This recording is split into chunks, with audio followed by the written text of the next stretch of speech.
அனைவருக்கும் வணக்கம். இன்றைக்கி நம்ம என்எம்எஸ் SAT தேர்வு அறிவியல் பகுதி அடுத்த பார்ட்டில் 250 கேள்வியை பார்க்கலாம். ஃபஸ்ட்டு, டால்டன் அணுக்கொள்கை டேஷ் ஆகியவற்றை திருப்திகரமாக விளக்குகிறது. பொருண்மை அழியா விதி, மாறா விகித விதி. எதிர்மின்வாய் கதிர் டேஷ் கோட்டில் இயங்குகின்றன. நேர்கோடு. காரி பயிருக்கு உதாரணம் நெல், சோளம், சோயா, மொச்சை, நிலக்கடலை, பருத்தி. ரபி பயிர்கள் கோதுமை, பருப்பு, பட்டாணி, கடுகு மற்றும் ஆளி விதை. சயாடு பயிர்களுக்கு உதாரணம் தர்பூசணி, வெள்ளரி. தீவன பயிர்கள் மக்காச்சோளம், சிறுதானியங்கள். நார் பயிர்கள் பருத்தி, புளிச்சை, எண்ணெய் பயிர்கள், நிலக்கடலை, எள். முதன்மை உரன்கள் என அழைக்கப்படுவது NPK, நைட்ரஜன், பாஸ்பரஸ், பொட்டாசியம். பஞ்சகாவியம் என்பது மாட்டு சாணம், மாட்டின் சிறுநீர், பால், தயிர், நெய்யின் கலவையாகும். KVK என்பதன் விரிவாக்கம். கிரிஷ் விஞ்ஞான கேந்திரா. கிரிஷ் விஞ்ஞான கேந்திரா என்பது டேஷ் ஆகும். வேளாண் அறிவியல் நிலையமாகும். மண்ணில் விதைகளை இடுதலில் செயல்முறையின் பெயர் விதைத்தல். திறன்மிக்க நுண்ணுயிர்களின் தயாரிப்பு பயன்படுவது உயிரி கொன்றுண்ணிகள். நுண்ணுயிர்கள் டேஷில் அளவிடப்படுகின்றன. மைக்ரான். உயிருள்ள மற்றும் உயிரற்ற பண்புகளை பெற்றவை வைரஸ். டேஷ் என்பது ஒரு புரோகேரியாட்டிக் நுண்ணுயிரியாகும். பாக்டீரியா. மனிதனுக்கு சாதாரண சளியை உண்டாக்கும் நுண்ணுயிரி இன்ஃப்ளூயன்சா. டேஷ் பூஞ்சையிலிருந்து தயாரிக்கப்படுவது பெனிசிலியம். Penicillium chrysogenum. டேஷ் என்பவை நோய் தொற்றுடைய புரத துகள்களாகும். பிரியான். செல்லுக்கு வெளியே காணப்படும் வைரஸ்கள் விரியான் என்று அழைக்கப்படுகிறது. நுண்ணுயிர்களை பார்க்க உதவுவது மைக்ராஸ்கோப், நுண்ணோக்கி. நைட்ரஜனை நிலைப்படுத்தும் பாக்டீரியா ரைசோபியம். தடுப்பூசியை கண்டுபிடித்தவர் எட்வர்ட் ஜென்னர். பூஞ்சைகளை பற்றிய பாடப்பிரிவு மைக்காலஜி. நீர்ப்புற்கள் எனப்படுவது ஆல்காக்கள். கொத்தாக காணப்படும் கோள வடிவ பாக்டீரியா ஸ்டைப்போலோக்கஸ். கிளாமிடோமோனஸ் டேஷ் வரியுடையது. பேரிக்காய். மண்ணில் தனித்து வாழும் பாக்டீரியா நாஸ்டாக்.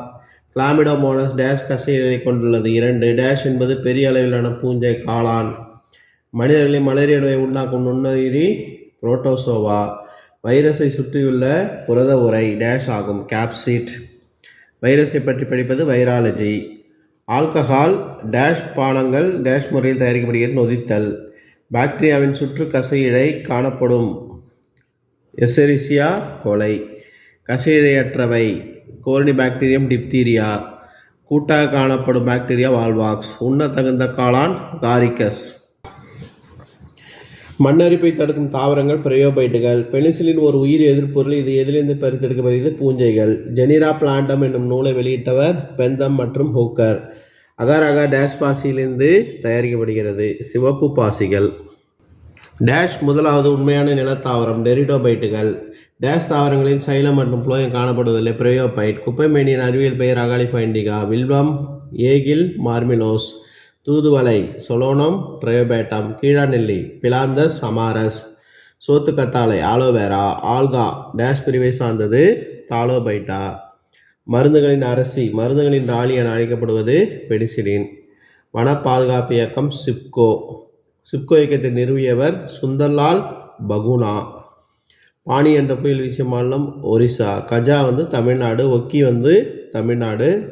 பேத்த புயல் ஆந்திரா. வர்தா புயல் தமிழ்நாடு. உலகின் மிகப்பெரிய மழைக்காடு அமேசான். அமேசான் காடு உள்ள நாடு பிரேசில்.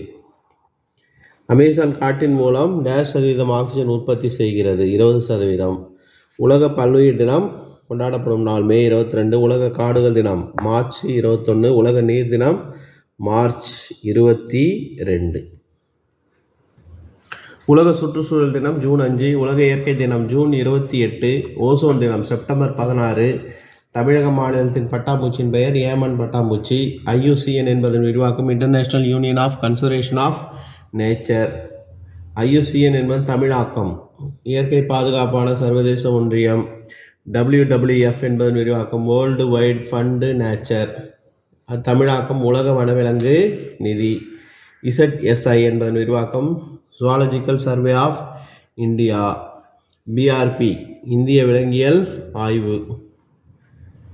BRP என்பது பயோமெட்ரிக் ரெசிடென்ஸ் பெர்மிட். அதனுடைய தமிழாக்கம் உயிர்கோள இருப்பு திட்டம்.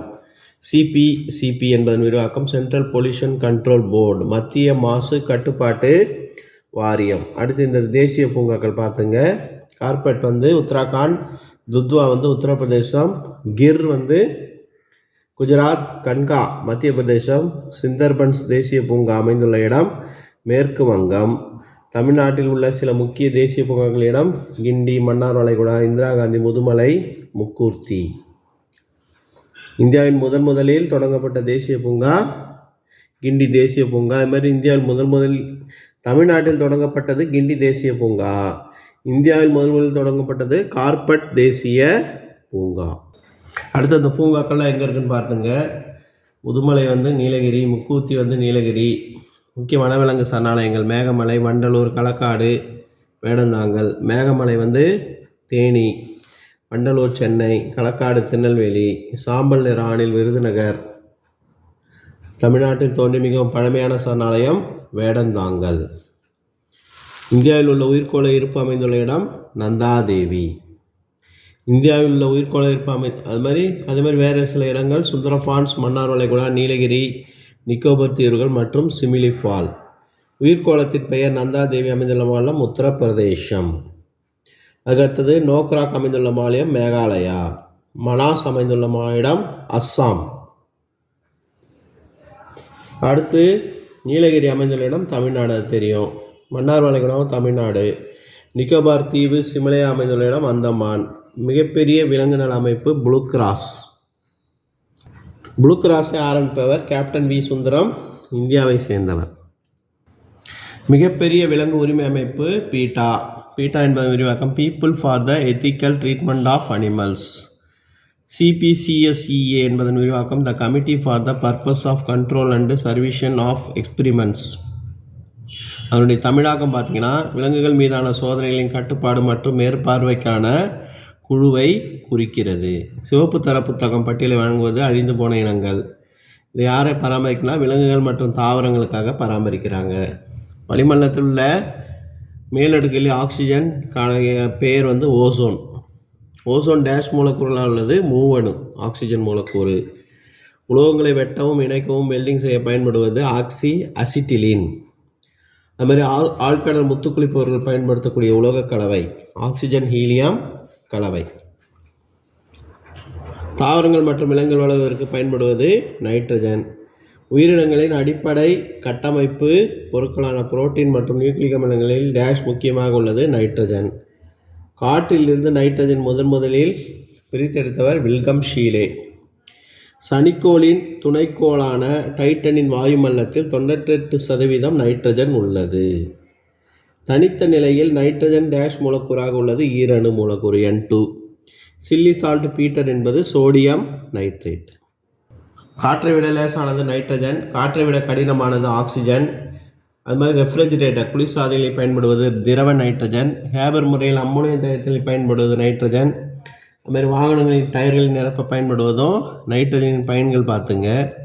அடுத்து TNT என்ற வெடிபொருள் தயாரிக்க பயன்படுவது நைட்ரஜன். இது எல்லாமே நைட்ரஜன் தான். நைட்ரஜனின் பயன்கள் எரிதலுக்கு துணை புரியாத வாயு கார்பன் டை ஆக்சைடு. அப்போ எரிதலுக்கு துணை புரியும் வாயுன்னு பார்த்தீங்கன்னா ஆக்சிஜன். டேஷ் வாயு அமிலத்தன்மையுடையது கார்பன் டை ஆக்சைடு. இது எல்லாமே கார்பன் டை ஆக்சைடு பாருங்கள். உலர் பனிக்கட்டியும் கார்பன் டை ஆக்சைடு.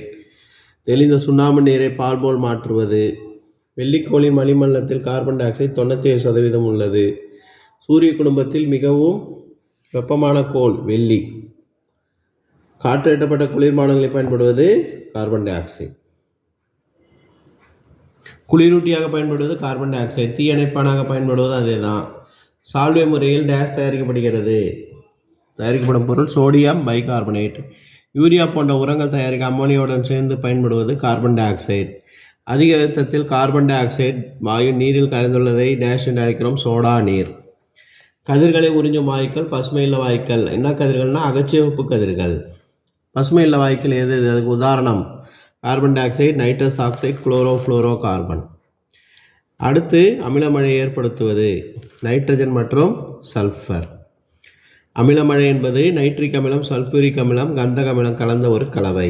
தூய நீரின் pH மதிப்பு 5.6. பூமியை சுற்றியுள்ள வாயுக்களான கவசம் என்று அழைக்கப்படுவது வளிமண்டலம். அசோட்டி எனப்படுவது நைட்ரஜன். கரப்பான் பூச்சியில் டேஷ் ஜோடி இணைக்கால்கள் உள்ளது 3. கரப்பான் பூச்சியின் காணப்படும் ஒளி பாதுகாப்பு பொருளால் உடல் முழுவதும் இருக்கிறது பார்த்திங்கன்னா கைட்டின் என்ற ஒரு பொருள். அமீபாய்டு இயக்கத்தை மேற்கொள்வது அமீபாவின் இயக்கம் போலிகால்கள் மூலம் நடைபெறுகிறது. பந்துக்கிட்ட மூட்டுக்கு உதாரணம் தோள்பட்டை, இடுப்பு. கீழ் மூட்டுக்கு உதாரணம் முழங்கால், முழங்கை, கணுக்கால். முண்டனையா மூட்டு, மணிக்கட்டு. சேன மூட்டு, கட்டை விரல், தோள்பட்டை, உட்செவி. 2 எலும்புகளிடையே இணைப்பை ஏற்படுத்துவது மூட்டுகள். சினோவியல் மூட்டு. சினோவியல் மூட்டு டேஷ் என்று அழைக்கப்படுகிறது ஆர்த்ரோசிஸ். சினோவியல் திரவம் இல்லாதாலே ஏற்படும் மூட்டு வீக்கமாகும் ஆர்த்ரைட்டிஸ் என்ற ஒரு நோய். மூட்டுக்குழிக்குள் உள்ள முட்டையில் வெள்ளைக்கருவை ஏற்ற வழவழப்பான திரவம் சினோவியல் திரவம். புறச்சட்டகம் டேஷ் என்று அழைக்கப்படுகிறது எக்ஸோஸ்கெலிட்டன். அகச்சட்டகம் எண்டோஸ்கெலிட்டன். இரத்த சிவப்பணுக்கள் உருவாகும் இடம் எலும்பு மஜ்ஜை. மனித எலும்புக்கூட்டின் மிகச்சிறிய மற்றும் லேசான எலும்பு ஸ்டேபஸ் நடு செவியில் உள்ளது. மனித எலும்புக்கூட்டின் மிக நீளமான மற்றும் வலிமையான எலும்பு பீமர் தொடை எலும்புல இருக்குது. மார்பக எலும்பு எப்படி கொடுப்போம்னா ஸ்டெர்னம். மார்பக எலும்புக்கூட்டில் 12 ஜோடி எலும்புகள் உள்ளன. இடுப்பு எலும்பு டேஷ் என்றும் அழைக்கப்படுகிறது பெல்விக் வளையம். கைகளை தோள்பட்டையுடன் இணைக்கும் பகுதி ஃபெக்டாரல் வளையம். டேஷ் மூட்டுகள் அசையாதவை மேல்தாடை மற்றும் மண்டை ஓடு. உரங்கள் வெளிப்புற காதினை தாங்குவது குருத்தெலும்பு. கரப்பான் பூச்சி கால்கள் மூலமாக நகர்கிறது. சுருங்கி விரியும் திசுக்கற்றை தசை. டேஷ் தசை கண் பார்வை அகலமாக்கிறது ரேடியல். அசையாத மூட்டு மண்டை ஓடு, தாடை. அதுக்கடுத்து மனித மண்டை ஓட்டில் டேஷ் எலும்புகள் 22. மனித முதுகுத்தண்டில் உள்ளது முதுகெலும்புகள் 32. இதே தசை ஒரு இயங்கு தசை அல்லது தன்னிச்சையான தசை. மண்டை ஓட்டில் உள்ள கடினமான 8 எலும்புகள் ஒன்றாக இணைவதால் உருவாவது கிரேனியம். மண்டை ஓட்டில் உள்ள எலும்புகளில் டேஷ் எலும்புகள் 8 கிரேனியம் எலும்புகளும் 14 முக எலும்புகளும் உள்ளன. 1 முதல் 7 வரை உள்ளது என்னன்னு சொல்கிறேன்னா மெய் விழா எலும்பு. 8 முதல் 12 வரை இருக்குன்னா பொய் விழா எலும்பு. அது மார்பு கூட்டோடு இணைந்திருக்காது. அடுத்து பாம்பின் இயக்கம் சறுக்கு இயக்கம். மூட்டுட்டை ஆர்த்ரோசிஸ் டேஷ் மூட்டு என்று அழைக்கப்படுகிறது சினோவியல். விரல்கள் டேஷ்களால் ஆனவை பலாஞ்சஸ். அதிகமாக வேலை செய்யும் தசைகள் கண். மிக விரைவாக நீந்தும் பாலூட்டி டால்பின். தனிச்சுழி வெப்பநிலை -273 டிகிரி செல்சியஸ். கெல்வின் ஃபாரன்ஹீட் அளவு -450.4 டிகிரி ஃபாரன்ஹீட். 0 டிகிரி கெல்வின்னா எத்தனை ஃபாரன்ஹீட் அப்படின்னு. தெவிட்டு நீராவி, தூய நீர் மற்றும் உருகும் பனிக்கட்டி ஆகிய மூன்றும் சமநிலை வெப்பநிலை நீரின் முப்புள்ளி என்று அழைக்கிறோம். அடுத்து கெல்வின் வெப்பநிலை என்பது தனிச்சுழி வெப்பநிலை. கடல் காற்று டேஷால் உருவாகிறது வெப்பச்சலனம். குளிர்காலத்தில் தேங்காய் எண்ணெய் திண்மமாக காரணம் வெப்பநிலை குறைவதால். நிலக்காற்று மற்றும் கடல் காற்று ஆகிய நிகழ்வுகளை உருவாவதற்கு வெப்பச்சலனம் தேவை. மருத்துவ வெப்பநிலை குறைந்தபட்ச வெப்பநிலையாக டேஷ் வெப்பநிலையும் அதிகபட்ச வெப்பநிலை. குறைந்தபட்ச வெப்பநிலை பார்த்திங்கன்னா 35 டிகிரி செல்சியஸ், அதிகபட்சம் 42 டிகிரி செல்சியஸ். மனிதனின் சராசரி உடல் வெப்பநிலை 37 டிகிரி செல்சியஸ். மின்னியற்றியின் தத்துவம் மின்காந்த தூண்டல். பொருட்கள் மின்னூட்டம் பெறும்போது ஒரு பொருளிலிருந்து மற்றொரு பொருளுக்கு மாற்றப்படுவது எலக்ட்ரான்கள். மின்னல் தாங்கிய இடிதாங்கி கண்டுபிடித்தவர் பெஞ்சமின் பிராங்க்லின். மின்சுற்றில் செல்லும் மின்னோட்டத்தை கண்டறிய பயன்படும் கருவி அம்மீட்டர். வீடுகளில் இணைக்கப்படும் மின்சுற்று பக்க இணைப்பு சுற்று. மின்கலத்தில் நடைபெறும் ஆற்றல் மாற்றம் வேதி ஆற்றல் மின்னாற்றலாக மாறுகிறது. அதுக்கடுத்தது எல்இடி என்பது குறைக்கடத்தி. நாகமுலாம் பூசுதல் என்பது இரும்பின் மீது துத்தநாக பூசுதல். வெப்பக்குழுவை கண்டுபிடித்தவர் சர் ஜேம்ஸ் திவார். கலோரிமீட்டரை கண்டுபிடித்தவர் பியாரோ சைமன் லாப். நிலை மின்காட்டி வில்லியம் கிரிஃபட். தங்க இலை மின்காட்டி ஆப்ரஹாம் பென்னட். சிம் கார்டுகளை பயன்படுத்தும் சிப்புகள் சிலிக்கான் மற்றும் ஜெர்மானியத்தால் ஆனவை. அதுக்கடுத்தது வெண்பாஸ்பரஸ் எவ்வகையான எரிதலுக்கு தன்னிச்சையான எரிதலுக்கு உதாரணம். காய்கறி மற்றும் பழங்களை வெட்டி காற்றில் வைக்கும்போது அதில் பழுப்பு நிறம் உருவாக காரணம் மெலனின் என்ற நிறமி. குடுவையில் பனிக்கட்டி துண்டுகள் உருகும்போது நீராக மாறும். இந்த இயற்பியல் மாற்றத்தின் போது அது நிறை மாறாமல் இருக்கும். அதான் நிறை மாறா விகிதி. அதுக்கடுத்து ஒளிச்சேர்க்கை சமன்பாடு. எண்ணெய் தீப்பற்றி எரியும் போது பயன்படுத்தக்கூடாது. எதை பற்றி அணைக்கக்கூடாதுன்னா நீர். இரும்பு துருப்பிடித்தல் என்பது டேஷ் எரிதலுக்கு உதாரணம் மெதுவான மாற்றம். ஈஸ்ட் என்பது ஒரு பூஞ்சை. செல்லின் ஆற்றல் மையம் மைட்டோகாண்ட்ரியா. உட்கருவை கண்டுபிடித்தவர் ராபர்ட் ஹூக். ஒவ்வொரு செல்லும் அதன் அருகிலுள்ள செல்லுடன் இணைந்து சொல்லும் துவாரம் பிளாஸ்மோடெஸ்மேட்டா. உருளைக்கிழங்கின் இருசொல் பெயர் சொலோனம் டியூபரோசம். நீர் தேவையின் அடிப்படையில் தாவரங்கள் வகைப்படுத்தியவர் வார்மிங். தேங்காயின் தாவரங்களின் பெயர் காக்கஸ் நியூசிபெரா. ஜிம்னோஸ்பெர்ம்கள் திறந்த வகை தாவரங்கள். ஆஞ்சியோஸ்பெர்ம்கள் மூடிய விதை தாவரங்கள். நாம் உண்ணும் அரிசியின் அறிவில் ஒரைசா சடைவா. வகைப்பாட்டில் மிகச்சிறிய அலகு சிற்றினம். உலகின் பெரிய மற்றும் அதிக எடை கொண்ட பாலூட்டி நீலத்திமிங்கலம். வகைப்பாட்டில் என்னை சொல்லி உருவாக்கியவர் கண்டோல். ஒளிக்கதிர் அதனுடைய படுகதிரும் 45 இருக்கும், எதிரொலிப்பு கதிரும் அந்த கோணம் 45 டிகிரியாக இருக்கும், இடைப்பட்ட கோணம் 90 டிகிரியாக இருக்கும். படுகதிரும் எதிரொலிப்பு கதிரும் சமம். வெள்ளை ஒளி 7 வண்ணங்களாக பிரிகை அடைவது நிறப்பிரிகை. பல் மருத்துவர் பயன்படுத்துவது குழியாடி.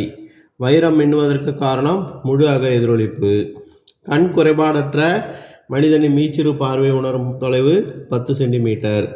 ஆடிகளில் தோன்றும் பிம்பங்களின் எண்ணிக்கை ஆடிகளுக்கிடையே உள்ள தளக்கோணத்தை சார்ந்தது. 1 நேனோமீட்டர் 10⁻⁻⁹. முப்பட்டத்தின் வழியே வெள்ளொளி 7 வண்ணங்களாக பிரிவது நிறப்பிரிகை. அதுக்கு அடுத்தது முதன்மை நிறங்கள் சிவப்பு, பச்சை, நீலம். முதன்மை நிறங்களை சமமான விகிதத்தில் கலக்க கிடைக்கும் நிறங்கள் வெள்ளை. இந்த வெள்ளையை தான் 7 வண்ணங்களால் ஆனது. அடுத்த கொஸ்டின் நம்ம அடுத்த பார்ட்டில் பார்க்கலாம். தேங்க்யூ.